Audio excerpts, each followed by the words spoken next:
friends, and welcome back. My name is Royce. For those of you that are new, I'm a painter, sculptor, and a collector. Today, I really kind of just want to do a quick story time about my time working on my Expedition Everest model. A lot of you may know that I built the Matterhorn in my backyard in like 2013, 2014, and it really helped me with my Imagineering journey. However, a lot of you may not know that I actually was working on Expedition Everest right when I left home to go to Disney for my first internship at the Disney College program. So here's a picture of my Expedition Everest model. It was 10 times the size of my Matterhorn model, and it was going to be glorious. And a lot of you are like, okay, I see a lot of newspaper, what's going on?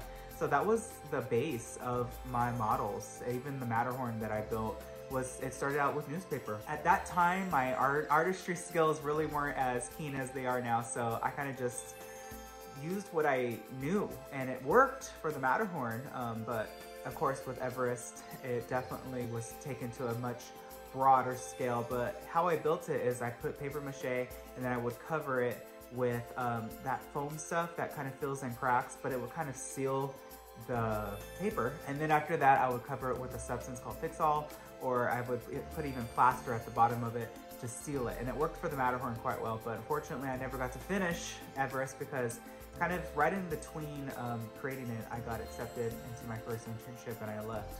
But I really, to this day, kind of wish I would have finished it because I had Tinkerbell that went from the Matterhorn into Everest, and she would fly back and forth. I actually got one of those remote control car motors, and I had like a pulley, even like a clothesline pulley, to make her move back and forth. I never got the illusion of up and down, but if I would have stayed there, I would have finished Everest, the Matterhorn, and I would have built a castle in the middle, and I would have made Disneyland basically in my backyard and Disney World. So it's kind of one of those things that it was an unfinished project, but I wanted to share with you because I know a lot of people love model making on this channel, and that's kind of my model. And this is a picture of my Everest from our neighbor's backyard, which they were trying to sell their house, and they actually came and knocked and said, hey, what is that? Can you take it down?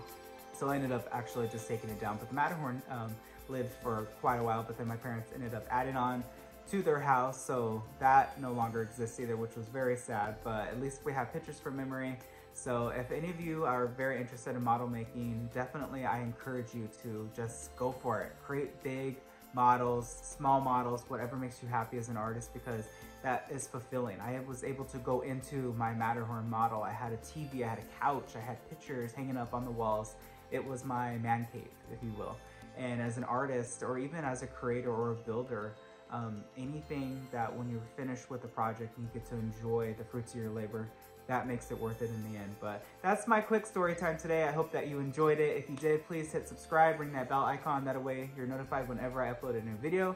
I wish you all a wonderful day. Be nice to one another. And always remember, dreamers, not only to follow your dreams, but to chase them. Later.